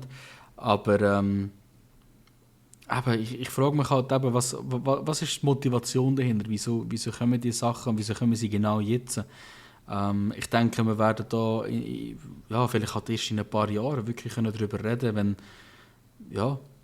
Christian Horner vielleicht nicht mehr bei Red Bull ist und eine Autobiografie schreibt oder so. Ja, es genau gewusst, dass du jetzt das sagst. Ein aber Buch es schreibt. ist so. Ich meine, es ist vieles, was wir einfach gar nicht mitbekommen, bis es dann effektiv mal so weit ist. Oder? Ich meine, die ganze Felipe Massa-Investigation ist jetzt anscheinend auch wieder auf neuem Fuß. Ja, da ist jetzt wieder wirklich neue Sachen rausgekommen. Ja, das ist jetzt wirklich. Der Massa hat jetzt wirklich da eine Klage eingereicht oder irgend so ein Scheiß. Also da muss ich auch ehrlich sagen, sorry, der Typ ist behindert. Und den Massa habe ich immer gut gefunden. Und Ehre zu tun. Ich habe ihn auch geliebt, aber wieso versucht er so einen Titel zurückzuholen? Du stehst ja nachher nur als Arschloch da, wo der Titel sich weggeklaut hat. Ja, und vor allem, was soll das? Ich meine, ist jetzt einmal klar, es hat das Crashgate gegeben, aber du weißt ja nicht, wie wäre das Rennen ausgegangen, wenn es das nicht passiert wäre. Hätte ja immer noch sein, dass er irgendwo reingedonnert wäre und da rausgefallen wäre. Ja. Also, sorry, dass er in den Klage also er macht sich hart unbeliebt. Darum ist ja nicht mehr. Er hat ja lange noch, für die Formel 1 hat noch moderiert, ist ausgeschmissen worden dort, wegen dem Ganzen. Weil sie ihn nicht mehr haben sehen. Es ist einfach peinlich, sorry. Ja. Ich verstehe, dass man butthurt ist, wenn man eigentlich Formel 1 Champion könnte sein, aber du bist es nicht. Punkt. Und ich meine, jeder weiß, dass wenn irgendetwas Kleines anders wäre, als es war, könnte das Resultat nochmal ganz anders sein. Ja, aber weißt du, da kann ich ja auch jetzt wieder das nehmen mit 2021 mit Abu Dhabi. Ja. Wenn es Latifi nicht geschlissen hätte, wäre es wäre der Hamilton auch Weltmeister. Genau, aber wer sagt das? Vielleicht hat es irgendein anderer geschlissen. Eben, du kannst es ja nicht sagen. Vorher, vielleicht wäre es der Mick gewesen oder so, ja. Genau. Und vielleicht hat Mercedes dann in einem anderen Universum, wo das Gleiche passiert ist, hat Mercedes sich entschieden zu pitten und Verstappen nicht. Dann wäre Verstappen Erste gewesen. Ich glaube es einfach, du musst dem Massa sagen, schau, du kannst die Vergangenheit nicht ändern und du kannst die Zukunft nicht bestimmen. Es kommt einfach so, wie es kommt und du kannst nur hier und jetzt das machen, was du machst. Ja. Also ich glaube, der lebt einfach komplett in einer anderen Welt und hat irgendwie das Gefühl, so, ich kann noch die Vergangenheit ändern. Nein, es ist halt so passiert, du kannst die Geschichte nicht ändern. Ja. Das ist überall so, abgesehen von der Formel 1. So, aber weißt du, ich habe dort eben noch das Gefühl beim Massa, weil für mich ist er fast ein lieber Charakter, dass er so einen Scheiß wirklich nur aus eigenem Akkord abzieht. Ich glaube, bei ihm sind wahrscheinlich noch ganz viele Leute dahinter, die ganz viel Geld sehen und ihm einfach einreden, komm, gang rechtlich dafür, komm, da können wir etwas rausholen und so. Ja, aber was ist, wenn er das Geld nicht, also beziehungsweise wenn er ja vor Gericht scheitert, muss er ja die Kosten übernehmen? Ja, er hat genug Cash. Und wenn er vor Gericht gewinnt, dann kommt er Geld über und einen Weltmeistertitel. Ja, wow. Der Weltmeistertitel möchte ich nicht, bin ich ganz ehrlich. Nein, Und das Geld, das dort rauskommt, ja. sorry. Wenn ihr das würde bekommen, würde wirklich in die Geschichte eingehen als der klausame Weltmeister oder so ein bisschen in dem Stil. Punkt. Ja, so gern wie ich ihn habe, hoffe nicht, dass es noch viel weitergeht. Ich kann nicht imagine, auch Hamilton nur noch 6-fach. Alter Mann, stell dir vor, du bist so demontiert. Einfach 2-mal beraubt. Oh Mann. Oh mein Gott, Alter. Ja, aber eben, es ist einfach, das ist schon auch lächerlich. Eben, momentan, was abseits von der Formel 1 so passiert, oder so eben der Zirkus rund um die Formel 1 ist recht schlimm das Jahr. Eben, also, Ja, man will gar nicht davon anfangen, wie sich Formel 1 ich sage jetzt nicht weiterentwickeln ist, aber am entwickeln ist. ja, es entwickelt sich schlecht, das ist einfach so. Ich meine, das fängt schon an mit neuen Teams, die möchten reinkommen und einfach weggescheucht werden, weil die Formel 1 nicht möchte. FIA möchte, aber sie nicht. Der Ben Mohammed Sulayem, wie der Typ immer heisst, der ist ja auch angeklagt worden, weil er ja dort irgendwie reingepfuscht hat letztes Jahr in Saudi-Arabien beim Alonso. Und nein, also irgendwie klagt jeder andere. Der andere ist richtig ein amerikanisches Regime angefangen worden, seitdem das in Amerika das Ganze so populär wurde. Ist auch die Mentalität drin. Und es geht halt wirklich einfach nur... Ja, Uida beschreibt es richtig. Es geht wirklich einfach nur noch um Geld. Ja, das ist Es geht um nichts mehr anderes und es geht Geld, immer noch Geld, darum... Geld, Geld, Geld, Geld, Geld, Geld. Geld, Geld, Geld, Geld, Geld. Mr. Krabs, Alter. Ja, Mann. Es ist alles einfach nur noch ein Sponsorship-Shitshow und es reflektiert. Es reflektiert einfach. Also, ich sage es immer wieder, ich bin selber nicht mehr so motiviert, um Formel 1 zu schauen, wie damals. Ich hatte das Gefühl gehabt, dass es sich so Anfang 19, 20 zu in eine gute Richtung davon bewegen. Im 21 hat es uns allen wirklich wieder Spass gemacht. Und seither sind wir weiter weg als je zuvor. Irgendwie davon. Und obwohl wir die ganze Zeit reden von, ja, es ist näher als je zuvor auf dem Racetrack. Bullshit. Ich sehe keine Battles um Leads. Sorry, der letzte geile, grosse, wirklich richtig geile, grosse Titelkampf, mit mal abgesehen vom 21, haben wir irgendwie zurück im 2012 oder so gehabt. Das ist passiert einfach nicht. Also gut, ich meine, Seppe, Ferrari und so, das war schon auch noch recht spannend gewesen. Also bis Mitte-Season ist ja der Ferrari gegen Mercedes. Mitte-Season, das ist so ein bisschen... Ja, musst halt einfach so sagen. Ja, bis Ende Season war es ja eigentlich selten noch gewesen, aber ich meine, sonst war es nur noch Rosberg Hamilton gewesen, Mercedes 16. Das ist ja im letzten Rennen entschieden worden. Und das war eigentlich auch noch spannend gewesen. Aber sonst, ja, schon so. Das ist schon so. Es hat mega abgegeben. Und ich weiss noch, als ich 14 Saison angeschaut habe, mit den neuen Hybrideinheiten und die sind losgefahren und du hast nichts gekauft von diesen Autos, weil es so scheiße leislich war in Australien. Ich habe mir genau noch an die Szene erinnert, habe ich noch gedacht, boah, scheiße, Formel 1 wird es richtig schwer haben in den nächsten paar Jahren. Und dann haben sie aber eine geile Regeländerung gehabt, auf 2015, dass sie wieder lauter geworden sind, die Autos. Sie haben mehr Sprit bekommen wieder, ist wieder geil geworden. 16 war auch geil gewesen. 17 sind die neuen Chassis gekommen, breit, mit fetten Heckflügeln drauf, mit dem wie heisst der, mit dem fetten B-Wing hinten drauf noch und alles. Und dann nachher, die Autos sind brutal gewesen. 17 war eine der geilsten Saison gewesen, also designtechnisch von den Autos, das war so eine geile Saison gewesen. Das war dort, wo der Ricciardo brutal krasse Late-Break-Moves gemacht hat und so. Dort habe ich den Ricciardo nachher so gerne bekommen, wegen dieser Saison. Und dann nachher 18 war auch geil gewesen, 19 war auch geil gewesen. 20 müssen wir nicht darüber diskutieren, das war Mercedes mit dem W11 brutal gewesen. Dort war einfach das geil zum sehen. Das Auto, der W11, das ist... Ja, aber nicht nur Mercedes. Auch die anderen Autos, die haben einfach, weil es halt einfach eine B-Version war vom letztjährigen Auto. Also einfach brutale Weiterentwicklung. Die Autos sind so schnell gewesen. Ich habe ein Video, ich glaube heute oder gestern gesehen, in Spanien. Dort die schnelle rechts, wenn du dort unten rauffährst, die schnelle rechts. Ja. Dann nachher, glaube ich, 2016 ist der Hamilton dort durchgefahren mit knapp 200 km/h. 2020 ist er mit dem W11 mit 264 durchgeballert, also mit 60 km/h mehr. Vor allem, das ist dann, ich glaube, wenn sie mich nicht täuscht, ein 8-Gear-Corner gewesen. Also wirklich im 8. Gang durchfetzen, Full Speed. Ja. Und das hat bis jetzt kein anderes Auto mehr hingebracht. Also das ist Ja, oder eben Mugello, ist auch krass Ich kann gewesen. gerade sagen, Mugello, das ist für mich das Video. Wenn ihr mal einfach eine richtig geile Onboard sehen von einem perfekten Formel 1 Auto, dann schaut die Qualifying Lab vom Hamilton in Mugello an. Das ist so ein absoluter Augenschmaus, dem zuzuschauen, wie er dort durchbrettert. Also W11, das ist so ein bisschen unser McLaren MP44, oder? Das ist, na gut, Das ist einfach eine kann man verdammte Waffe. Ja, aber kann man jetzt auch über RB19 sagen, auch wenn der jetzt nicht so schnell war wie der W11, RB19 ist halt auch sehr, sehr impressive, was das Auto geleistet hat. Das ist so, ja. Das ist Ja, aber es definitiv ist schon, also 21 ist eigentlich so die letzte spannende Saison, die wir hatten, und seither sind wir so ein bisschen am Driften, habe ich das Gefühl. Ja, und jetzt setzen sie ja mega viel eben halt auf die neue Generation im 26 und so. Ja, ob das wirklich viel besser wird, sei dahingestellt. Also die Autos werden immerhin schon mal wieder ein bisschen leichter. Nicht viel, aber besser als nichts. Die Reifen werden, glaube ich, wieder kleiner, stimmt das? Ja, gehen auf 16 Zoll. Wären sie nicht auch dünner sogar noch? Das weiss ich Ich nicht, ich glaub, habe beides. eigentlich nur 16 Zoll. Haben wir sicher Und 16 Zoll, ja. was ich gespannt bin, ist halt, dass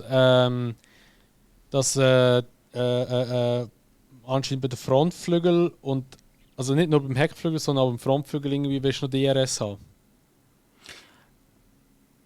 Ein richtiges DRS oder ein Anti-DRS? Weil ich habe mal etwas gehört von einem Anti-DRS. Nein, also so wie ich es verstanden habe, ist es wirklich so, dass du eigentlich, wenn du die Flügel flach stellst, hinten, du auch vorne die Flügel flach stellen, dass du eigentlich weniger Luftwiderstand hast und dass du auf der Gerade noch schneller wirst. Dann. Und ich habe gemeint, wir wollen weg vom DRS. Also das bleibt noch ein Weile. Das bleibt noch ein ganzes Weile. Ich glaube, wir kommen noch gar nicht weg davon, weil wir einfach mittlerweile auf so Speed sind, wo du das nicht mehr kannst, verändern. Ich meine, auch die Diskussion mit dem hinten nachher können fahren ist jetzt wieder genau das Gleiche. Anscheinend ist es wieder genau gleich schlimm wie früher. Einfach weil die Engineers so schnell an Lösungen kommen, wieder darum herum zu arbeiten. Ich würde es generell mal, und das haben wir schon ein paar Mal gesagt, ich sage es wieder einmal, auch spannend finden, wenn wir einfach mal das Regelwerk wegschießen und einfach so 2, 3 Grundlagen, wo man sagt, das machen wir ganz sicher nicht, so wie Fancars oder irgendetwas, und dann einfach viel Spaß. Scheiß auf Motor regulieren, Scheiß auf all eure Sponsorship-Sachen und in welche Richtung wollen wir gehen, Scheiß auf 2030, wenn wir Net Zero sind, macht einfach.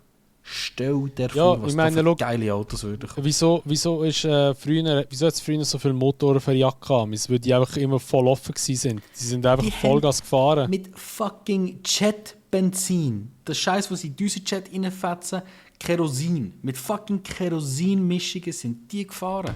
Die haben wie du sagst, pro Qualifying, pro Trainingssession einen neuen Motor reingefetzt. Ja. Das ist krank. Aber es war geil gewesen. Mein Gott, sicher ist das geil gewesen. Aber sicher ist das geil gewesen. Und sonst möchten fucking One-Make-Series draus machen. Da haben wir wenigstens wieder spannendes Racing. Nein, sorry. Nein, es ist schon traurig. Aber eben Hoffnung ist da mit E-Fuel, dass sich einiges tut besser, was das Motorreglement anbelangt. Ich meine, 2026 fahren sie schon mal mit mehr Sprit und das soll eben auch anscheinend so sein, dass sie dann nachher den Elektromotor oder die Batterie mit dem Verbrennungsmotor auch noch zusätzlich können laden können, weil sie dann mehr Sprit können verbrennen, weil sie ja eben CO2-neutral ist. Also von dem her. Da könnte ich sehe schon ein bisschen Hoffnung ins neue Regelwerk. Und dann müssen sie einfach noch einen richtigen V10 hineinklopfen und dann wäre es richtig geil. Dann. Weil akustisch wäre es schon nice. Muss ich ganz ehrlich sagen. Wir brauchen etwas, das ein bisschen klopft und tätscht und schreit. Und rumort, ja. Genau. Ich meine, das Video vom Hamilton, wo der 204 Ferrari vorbeifährt und der aufhört zu reden während dem Interview, wo er einfach nicht darauf klarkommt. So, ja, oder wo der Sepp 2008 in Pitstop reingeht und die Kamera einfach den Geist aufgeht. Ja, genau. So sollte Formel 1 sein. Einfach over the top. Ja. Das wäre richtig geil. Schön wär's. Ja, eben, wir haben schon wieder Hamilton im Maul gehabt und da können wir, glaube ich, auch wieder, das heißt, wir falsch stehen, Alter, aber dann können wir über zu der Silly Season, das ist noch einer der letzten Points, weil eben der gute Lewis hat ja das Ganze so ein bisschen ins Rollen gebracht. beziehungsweise Sainz eben ist gedroppt worden, Lewis zu Ferrari gekommen. Und eben jetzt hört man natürlich immer wieder, dass der Verstappen ja zu Mercedes könnte gehen. Der Toto macht auch relativ offen Späßli drüber, aber direkte Späßli, dass er nicht abgeneigt wäre über den Verstappen. Wo ich einfach ein bisschen überrascht war, ist auch, dass der Christian Horner so richtig gesagt hat, so, ja, also wir zwingen niemanden bei uns im Rennstall zu arbeiten. Das ist so richtig so, ja komm, weißt du, wenn es dir nicht passt, dann gang einfach. So ist es ein bisschen übergekommen. Aber ich glaube, das hat dann vielleicht mehr auch ein bisschen im Frosch gesagt, weil er, weil gut, was der Jos rausgelassen hat über ihn, ist natürlich auch nicht gerade so geil als Teamchef. Darum, ja, ich bin sehr gespannt. Also, kannst du dir das vorstellen, ein Verstappen Mercedes? Nein. Also ich kann mir vorstellen, ein Verstappen bei Ferrari, aber für mich ist das so ein bisschen gleich wie ein Hamilton bei Red Bull. Das macht einfach keinen Sinn, weil ich habe das Gefühl, der Beef ist tiefgründiger, als dass wir jetzt einfach sagen können, ja, ist gut. Also sehe ich wirklich gar nicht irgendwie. Ich weiß nicht. Ich weiß nicht, ob ein Verstappen überhaupt weg will von Red Bull. Das ist für mich so ein bisschen der Ding. Klar, die ganze Geschichte jetzt ist heftig und so, und wenn jetzt wirklich etwas ist, dann verstehe ich schon auch, dass er gehen würde. Aber Verstappen bei Red Bull macht einfach Sinn. Das ist für mich so ein bisschen seine Enddestination. Und ja, aber das war ja beim Sepp auch so bei Red Bull. Ich meine, dass der Sepp weggegangen ist von Red Bull, ist dazu mal auch mit unter anderem Grund gewesen, weil er es nicht so gut gehört mit dem Christian Horner. Das kommt auch dazu. Das hat er ja im Nachhinein in einem Interview gesagt, und er hat auch gesagt, er kann es verstehen, wieso das Stimmung so momentan dort ist. Und darum ist er auch zu der Scuderia gegangen. Gut, Ari Vaben hat natürlich auch gut können reden. Aber weißt, ich kann mir schon vorstellen, dass der Verstappen auf das gar nicht so Bock hat. Und ich kann mir auch vorstellen, dass der Verstappen auch Bock hat, ein bisschen, weißt, auf eine neue Herausforderung. Ein bisschen auf eine Challenge. Das auf jeden Fall. Und wieder ein Team auf die Höhe bringen, wie es Red Bull jetzt ist eine geile Herausforderung.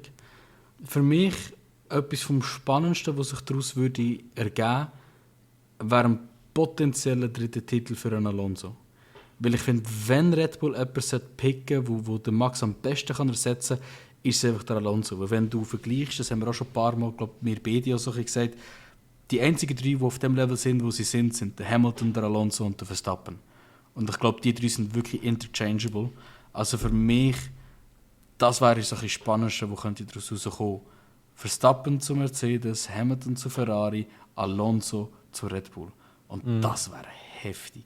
Ich denke, sehe ich echt grünes Licht für ihn, für den dritten Titel. Dann wäre Alonso so ziemlich in jedem Team gewesen, auf dem Grid, wo es geht, aus Haas und Williams. Auch, ja. Aber sicher in jedem Motor, was es gegeben hat. Ja gut, Honda hat er schon gefahren, ja, Renault ist schon gefahren, Ferrari ist auch schon gefahren, Mercedes ist er auch schon gefahren, ja. Er hat schon eigentlich alles gefahren, ja. Also von dem her, ja, schon krass. Der ist wirklich schon alles gefahren. Jetzt schon die schwer, Mercedes sind schon gefahren, anfangs McLaren-Zeit ist Mercedes noch gefahren. Mit dem Ham zusammen. Also ich meine, Fernando Alonso ist gefahren, bevor ein Oli Berman auf die Welt kam. Ja. Und weißt, er fährt jetzt noch auf dem Level, das ist halt das Kranke. Ich würde es auf jeden Fall im Alonso mega gönnen. Ich muss aber ganz ehrlich sagen, ich kaufe nicht zu fest in die ganze Silly Season rein. Für mich ist das jetzt so ein bisschen, keine Ahnung, es ist so ein bisschen ein After-Effect Silly Season. Es ist so ein Nachgebot von grossen News und alle haben das Gefühl, es müssen jetzt nochmal grosse News nachkommen. Und am Ende wird es dann einfach, also ist immer eine grosse News, aber am Ende wird es dann einfach ein Alex Albon sein, der zurück zu Red Bull geht. Weißt? Und dann innen noch einen Perez ersetzt anstatt einen Verstappen. Ja gut, ich meine, Albon wäre ja interessant für Red Bull, weil ja Red Bull ist ja thailändisch ursprünglich und Thailand hat ja immer noch, glaube ich, 49% oder sogar 51% Marke. Ja, aber dann war es dann schon interessant gewesen, gleich wie heute auch. Also. Ja, aber jetzt ist halt noch interessanter, weil er halt besser performt. Das sieht ja Red Bull auch. Ich meine, es ist ja nicht ohne Grund, hat es ja das Gerücht gegeben, dass ja der Albon anscheinend ein Vertragsangebot bekommt von Red Bull. Aber ja, ich bin halt auch ehrlich. Also. Ja, aber ich bin halt auch ehrlich. Wenn ich jetzt der Albon wäre, ich würde auch nochmal zu Red Bull gehen, wenn ich weiss, der Max fährt nicht mehr dort. Wenn du eben Max gehst, einfach unter. Ich meine, wenn der würd, ich bin ehrlich zu dir, wenn der würd zu Mercedes gehen und würde neben Russell fahren, der Russell würde einen Head auf den Deckel bekommen. Also. Eben. Ich glaube, jeder Fahrer auf dem Grid, mit Ausnahme von Alonso und Hamilton, würde ähnlich da stehen, wie ein Perez das jetzt macht, wie ein Albon das gemacht hat, etc. Also die einzigen, die noch so ein bisschen mehr könnten leisten, sage ich jetzt ein Sainz und ein Leclerc. Und dann hat es sich etwa. Sonst würde ich nicht sagen, dass irgendjemand besser wirklich da unten steht. Aber besser als der Verstappen momentan mit dem Auto, glaube ich sogar gar nicht mehr. Ich glaube, wenn ein Hamilton würdest in der Red Bull reinstecken, würde der Verstappen ihm gleich noch davon fahren, einfach weil das Auto so gut beherrscht. Oder? Ja, würde ich auch sagen. Also ja, ich will auch gerade sagen, ich glaube, auch wenn jetzt so einen Verstappen würdest bei Mercedes hineinsetzen und er würde gegen den Hamilton fahren, würde ich glaube sogar sagen, dass der Verstappen immer noch besser zu schlagen kommt als der Hamilton. Ah, krass. Einfach weil er gerade so auf einer Höhe ist, oder? Was ist so der Gedanke? Weil ich einfach das Gefühl habe, dass er viel schneller das Fahrzeug kann verstehen und viel besser kann damit umgehen. Ich meine, der Dude spielt am Rennwochenende vor dem Bahrain Grand Prix vom Freitag auf den Samstag spielt der FIFA live. Tut der Livestreamen. Ja, so als ob es nicht wäre. Am nächsten Tag fährt er und gewinnt. Auch bei dem Post, den ich dir vor dem Podcast geschickt habe, hat er auch geschrieben, Fulltime Streamer, Part-Time F1 Champion. Ja, wirklich. Passt. Nein, der Dude ist so krank. Also wirklich, dass der macht. Aber weißt, ich glaube, das macht es eben aus. Weil ich meine, wenn er streamt er ja meistens iRacing und so. Der lebt Racing. Und wenn er nicht am Racen ist er am Racen. Sogar auch online. Und ich glaube, das ist eben das, was der Unterschied macht von ihm gegenüber zu anderen Fahrern momentan. Weil es gibt nichts anderes, was er gerne macht. Er racet einfach. Punkt. Und ja, das hebt ihn halt deutlich ab. Das ist so. Und er wird auch, wenn er andere Kategorien fahren, jetzt abgesehen von Formel 1, WEC oder GT3, er wäre hure stark auch dabei. Ich sage immer wieder, also wenn ein Fahrer in der nächsten Zukunft wieder einen Triple Crown kann holen kann, dann ist es der Max Verstappen. Er kommt schnell in jedes gute Team rein, wo er Lust hat. Der könnte gemütlich einen Indy 500 machen und das ist eigentlich die einzige Challenge, die ich für ihn würde sehen, weil er sich gewöhnt Road Racing machen. Aber ich glaube auch, einen Indy 500 könnte er gewinnen, wo er so ein Perfektionisten-Mindset hat. Oder der würde Millionen Stunden nachher im Sim verbringen und würde sich auch das gönnen. Also dort durch. Ja. Der ist jetzt gerade in der Form von seinem Leben. Ich bin gespannt, wie lange das es noch anhebt mit dieser Form. Ich bin gespannt, wie lange das in der Formel 1 bleibt. Ja. Das auch, ja. Weil er ja eigentlich nie so die... er hat auch gesagt, also, ja, eine Weltmeisterschaft, aber... Ich glaube, er weiß, dass er hat, aber einfach immer gewinnen wird und wahrscheinlich auch mal langweilig werden. Ich weiss, er sagt zwar immer wieder, die schönsten Wins sind die, wo er effektiv nichts machen muss. Wo er einfach davon fahren kann. Ja, das kann man nicht vorstellen. Ich glaube schon, dass er gerne auch ein bisschen Racing möchte, aber das hat er im Moment einfach nicht. Ich glaube, er dominiert gerne. Ja, aber weißt für mich ist das so das, was ich sehe. Ja, ich weiß nicht, ich schätze jetzt nicht so. Ich glaube es eben mehr, dass er auch ein bisschen aufs Racing steht. Klar, es ist schön, wenn du einfach gefühlt kannst F1 23 starten und KI auf 0 setzen und du fährst davon. Das ist bei ihm einfach momentan so gefühlt. Ich meine, nicht mal sein Teamkollege kommt ihm hinten nach und fährt immer riesige Gaps drin in der Rennpace. Und ja, darum... Also in Bahrain... Sind es 16 Sekunden gewesen? Sind es 22 Sekunden 22. In Saudi-Arabien sind es 13 Sekunden gewesen. Es Ja. ist gestört. Das ist wirklich gestört. Es ist verdammt viel, ja. Darum...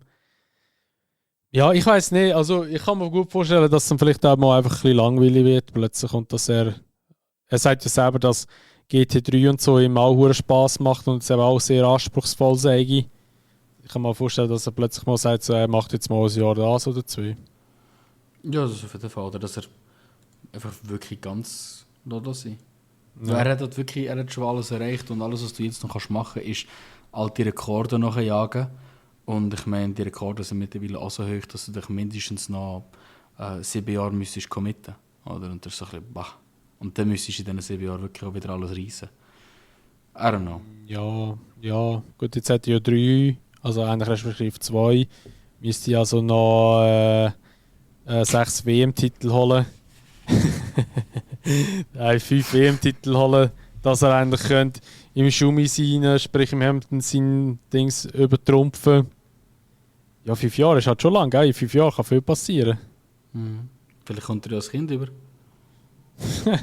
Nachher quittet er F1, damit das Kind kann erziehen Ja, wer weiß, ja. Das ist gerade over your head gegangen. Nein, Quiat gedacht, muss ich ehrlich sagen. Ja, mich Kaif, ey. Nein. Verliert das Cockpit, verliert die Frau und das Kind. Das ist schon ein armer Sieg, ey. Der ist wirklich ein armer Kaib. Ja, du, wir werden es sehen, was alles wird passieren. Eben, Silly Season bleibt sicher spannend. Ich predikte, dass der Verstappen nicht wechselt zum Mercedes. Ich gehe nicht davon aus.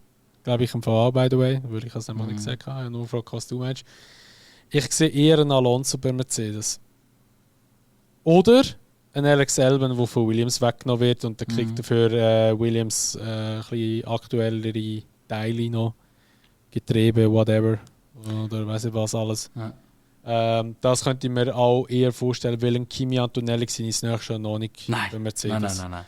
Definitiv und, nicht. Ein Sainz weiss ich nicht, ob Mercedes Interesse hat an einem Fahrer, der vielleicht 1, maximal 2 Jahre bleiben und nachher zu sauber abspringt. Sprich Audi.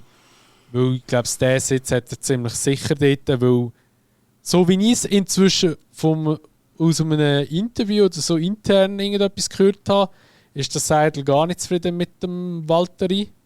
Und der Valtteri ist eigentlich nur dort, weil er einen 3-Jahres-Vertrag bekommen hat, noch, dazu mal. Und ich kann mir vorstellen, dass der Bottas fliegt. Kann ich mir schon vorstellen, dass der Bottas fliegt. Aber für mich ist es so ein bisschen, wenn ich jetzt Carlos Sainz heisse und mich kann entscheiden zwischen einem Mercedes-Team und einem sauberen Team, wo später mal Audi wird, wo vielleicht, wenn es gut kommt, in 26 gut startet oder vielleicht komplett hinten rumgurkt. Also, ich würde zu Mercedes gehen. Aber das Schöne ist, Mercedes hat so viel Auswahl und so viel Zeit zum Aussuchen, dass sie sich die Zeit auch nehmen können. Sie werden genau den richtigen Fahrer aussuchen, egal was kommt. Und da bin ich überzeugt. In meinen Augen ist die beste Choice ganz klar der Sainz. Er ist der stabilste Fahrer, der am schnellsten ist, Proven Race Winner und er wird es wieder machen. Er ist auch in einem Team hineingehockt, das ein bisschen besser funktioniert hat als Mercedes. Also in meinen Augen die ganz klare Choice für Mercedes und auch die ganz klare Choice für ihn selber, wo er auch noch gehen soll. Ja, allerdings muss man da sagen, es wäre eine krasse Geschichte, wenn du mit Audi zusammen mega viel Erfolg kannst einfahren. Das ist so, aber was spricht dagegen? Und Audi hat genug finanzielle Mittel, um wirklich krass reinzukommen. Und Audi hat auch die Vorstellung, dass sie kommen und vorne mitfahren können. Bin ich ziemlich sicher. Was spricht dagegen, wenn der Seidel dich schon will, noch zum Mercedes gehen, noch mehr Erfahrung zu sammeln, wo Audi helfen können, zu schauen, wie Audi performt, wie Audi als Team ist und erst im Nachhinein zu gehen, wenn Audi vielleicht schon 1-2 Jahre gefahren ist. Schnell wirklich 4-5 Jahre bei Mercedes anfetzen und dann die Erfahrung mitnehmen zu Audi. Ja, dass du kannst sagen, du bist von Anfang an dabei gewesen und hast geholfen aufbauen. Ja, der Michael Schumacher ist auch von Anfang an bei Mercedes dabei gewesen und nicht vom Raum. Ja. Ja, nein, ich sage jetzt nicht, was ich gerade gedacht habe, aber es ist halt, es ist, wie soll ich sagen? Sag, was du denkt hast. Nein, ich sag's nicht. Das nimmt mich jetzt so. Nein, das sage ich nicht. Es ist halt, ja, klar, ich verstehe das schon, die Überlegung ist schon eigentlich oder ist schon nicht schlecht. Und ich glaube es auch, also er wird safe nächstes Jahr irgendwo fahren, aber es ist schon so, dass wenn Mercedes sich für einen Fahrer entschieden hat, dann wird der Ball richtig ins Rollen kommen. Dann geht es richtig ab. Dann wird es einen Fahrerwechsel nach dem anderen geben. Weil es sind, glaube ich, so etwa 6 Fahrer auf dem ganzen Grid, die einen fixen Vertrag haben, unter anderem auch das Stroll, so by the way erwähnt. Und der Rest ist alles noch offen. Also es ist wirklich krank. Und ich sehe eben im Mercedes den Elben am wahrscheinlichsten oder Alonso. Oh, ja, Sainz schon auch, ja. Aber ja, also das sind ganz klar die 3 Kandidaten. einer von denen kann ich mir vorstellen, ja. Und wenn der Alonso würde gehen, würde der Yuki zu Aston. Yes. Ziemlich sicher. Ich bin mir ziemlich sicher, dass das passiert. Ja. Und dann nachher, wenn, ja, Perez, wenn er so performt wie jetzt, bleibt er ein weiteres Jahr, kriegt er nochmal einen Jahresvertrag über. Ricciardo wird rausdroppen aus der Formel 1, wenn er so weiter performt, weil die ersten Rennen sind gerade schlecht gewesen von ihm.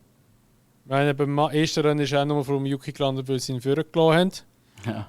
Und im zweiten Rennen hat er noch einen richtig peinlichen Fehler gemacht gegen Schluss. Er hat sich gedreht auf dem in Turn 2 rein. Ja, also dort muss schon auch viel gehen, dass dort irgendwie noch ein Driver-Swap könnte passieren von Perez Ricciardo. Joe fliegt raus, bin ich ehrlich. Ich glaube nicht, dass das nächste Jahr noch fährt. Das sehe ich auch nicht. Ich glaube, der Semi hat ja eine Prediction gemacht, mit 3 Fahrern verlieren ihren Sitz. Desto mehr, dass wir Gedanken darüber machen, desto eher denken wir, ja, das könnte tatsächlich sein. Sergeant Joe Bottas. Klingt sehr realistisch. Ja, voll. Das ist so. Voll. Das ist eigentlich schon krass, ja. Die 3 könnten wirklich rausfliegen. Oder Stroll, wenn der Vater nicht mehr zahlt. Aber ich glaube, jetzt momentan läuft es ja eh. Was habe ich mir überlegt, wenn das würde der Fall sein, wäre doch eigentlich das Beste, was Aston Martin machen könnte, Yuki Tsunoda und Pierre Gasly. Die beiden wieder zusammenholen, wäre es super. Ja, eigentlich schon. Eigentlich wäre es eine coole Kombi. Ja, und eine Kombi, die auch funktionieren wird. Definitiv. Ja, das wäre schon geil, ja. Da hätten beide in meinen Augen auch ein Auto, das sie verdient haben. Ein Auto, das vorne mitfahren kann, vielleicht sogar eine Aussicht mal hat für einen Win. Ich glaube, das ist genau ihr Level, diese beiden. Ja, ja, das wär wirklich geil.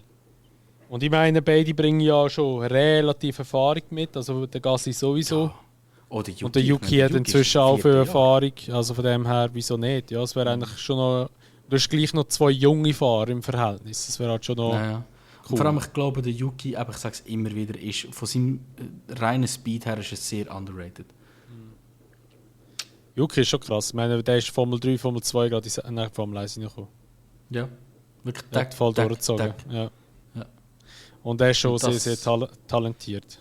Und das finde ich aber das Kranke. Er hat ja nicht irgendwie, weiss nicht was für Meisterschaften gewonnen oder so. Aber ich glaube, er hat noch nie eine Phase gehabt, außer ganz am Anfang, wo man wirklich sagen musste, jetzt ist er langsam kritisch, will man ihn wirklich behalten.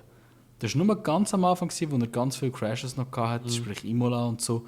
Und seither hat man nie mehr wirklich irgendwie so Angst um seine Zukunft gehabt.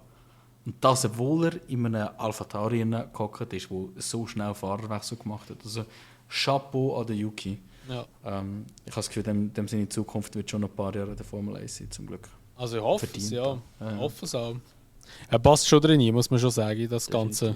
Also von dem her ziehe ich ihn schon dort drin. Voll, der Zirkus. Ja gut, also ich glaube, wir haben jetzt auch genug lang ein bisschen über Silly Season reingeschnackt. Ich würde mal sagen, wir beenden die heutige Episode vom Unsafe Release hier an dieser Stelle.